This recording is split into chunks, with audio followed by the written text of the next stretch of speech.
everyone, Nicole Steckline, technical agronomist for DeKalb and Asgrow in Eastern Iowa, and I'm joined by my partner in crime, Brad Sherwin, for episode 1 of Between the Hybrids, where you get multiple of us to talk about recent agronomic topics. So we've got, how many agronomists do we have on our team in Iowa? 8. 8. So we've got 8 of us, and we've all got certain things that we're good at, that we specialize in.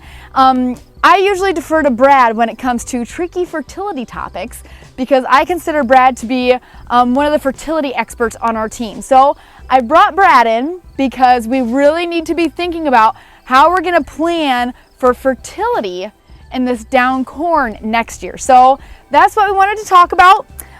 What questions have you been getting so far about fertilizing for this down corn?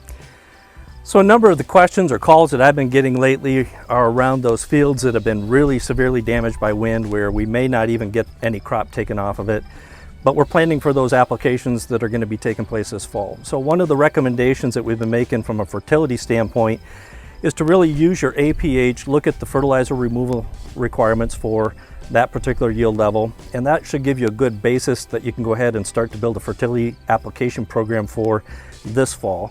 And then you can fine tune it as we get into next year, next spring. Okay. So while we're still on this topic of fertility, I know drought stressed acres, the way that corn pulls up nutrients, and the way it utilizes it when we're in a drought stressed situation. You want to talk to that a little bit? Sure, Nicole. So one of the things that we've been noticing here lately is as we get into different fields, different hybrids, those plants have different architectures to them. And when we get these dry conditions, remember three of the most important nutrients that really have a big impact on standability and that stalk strength are potassium, copper, and manganese. So one of the things that we've noticed, if you get into a lot of fields, you start to see that potassium deficiency symptoms show up. When it gets dry, the plants can't uptake enough potassium to really meet their needs, so we start to see some stalk cannibalization. And that potassium deficiency is going to start at the leaf tip on the lower leaves, and it's going to work down the leaf margin or edges of those leaves. So be aware where you see some of that and make an adjustment to your fertility program going into this fall. Okay, what are some other issues that we could potentially see this fall in regards to not getting enough nutrient uptake? Well, another one of the factors that comes into play there when we don't have adequate nutrient uptake is we start to have a plant that is stressed, so disease becomes more of an issue. We're starting to see a lot more stalk rots, particularly physoderma show up. Those plants are dying prematurely. Some of the fields that I've been in lately, we're probably 3 to 4 weeks ahead of where we were at the same time last year. So keep that in mind. Take a look at those plots or those fields that you're in. Do the push test, and you may find that some hybrids are a little bit more sensitive to standability by doing the push test, so you want to get after those fields first. Yeah, I'm really starting to be concerned about the cannibalization that we're seeing because of lack of nutrient uptake, as well as the faster you have cannibalization, the quicker you're going to get those stalk rots as well. Yep, exactly. Where we've got some of the really significantly impacted wind event type fields where the corn is really flat, one of the big concerns is that there's still a lot of moisture in that ear. With that ear laying down flat closer to the ground, we've kind of got that microenvironment with plenty of moisture.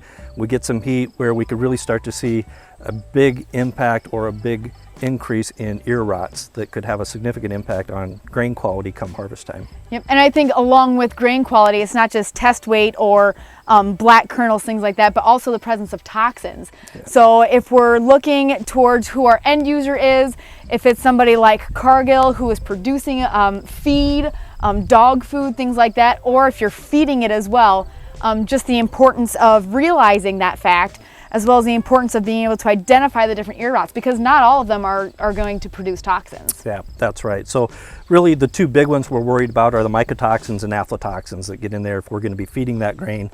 It really depends on what the end use is going to be, but ultimately we really don't want to harvest grain, get to the elevator, and then have it rejected because of mold. Absolutely. So keep close eye on it. Some of the suggestions that I've made is to be aware of where we're at moisture-wise. You might want to take that field or that hybrid out early, 25 to 28%.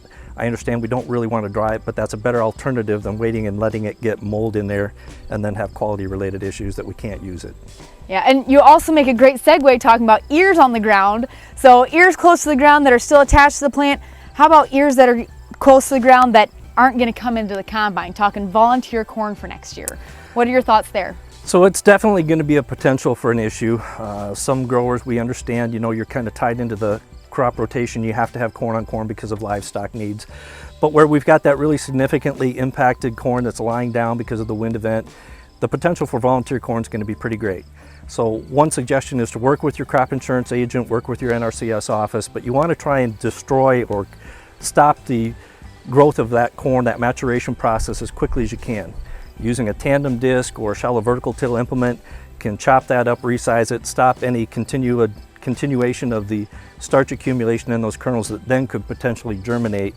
If we do that, we kill it off early and we do a little bit of tillage, we've got an early fall going here, we could get those kernels to germinate, which is good. Every kernel that germinates yet this fall is a kernel that won't be a volunteer corn plant come next spring. Yep, so then when you're talking, like you were talking about before, you're really saying those fields that we could potentially be zeroed out on insurance, that's where we want to go ahead and get those broken up, the plants actually to die, so that those seeds don't really come to maturity. That's right. So if you've got your tandem disc or a shallow vertical till type implement, you've usually got some adjustability in those gangs. You want to set that to be pretty aggressive, at least 10 degrees.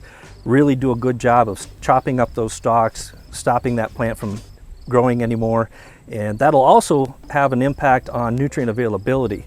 When we think about it, that plant, because we're not taking the grain off, so the nutrients that went into that plant to build the grain are going to be there in that field. We'll get that back through that process we call mineralization.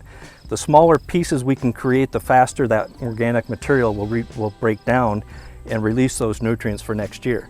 The one caveat to keep in mind if you're going to bale the stalks or do anything type of removal, obviously we're going to lose the nutrients there. So there's a lot of good information, a lot of good tools out there that can help you understand how much nutrients have been taken into a plant based on your APH, and then you can make an adjustment or put a plan in place for a fertility program.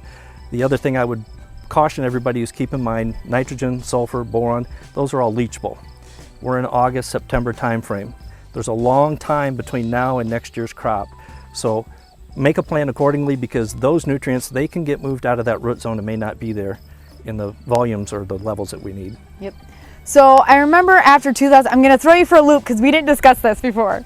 I remember in 2012, especially, this is especially for the guys on the western side of the state, but in 2012 there was a lot of talk about how poor the corn crop was because of the severe drought that we had, and possible nitrogen that could have been left because we had such early death. You mentioned the leachability of nitrogen. So what are your thoughts on, changing our nitrogen rates in 2021 based off of drought conditions in 2020? Well, that's a good point. There's plenty of tools out there available. You could do a late season stock nitrate test. You could take soil samples in the spring and get an idea of what kind of nitrogen levels you have left over, which would be very, very time well spent, I should say. That gives you at least a baseline to understand where you're at. Mm-hmm. Remember, about an inch of rainfall in some controlled studies that I've seen over the years, an inch of rainfall can move nitrate nitrogen as much as 5 to 6 inches Yikes. in a silty clay loam type soil. So, we can lose a lot of nitrogen real quick. Yes. And keep that in mind when we're making those management. That's all we've got for the first episode of Between Two Hybrids. I want to thank my fertility expert, Brad Sherwin. We'll see you next time.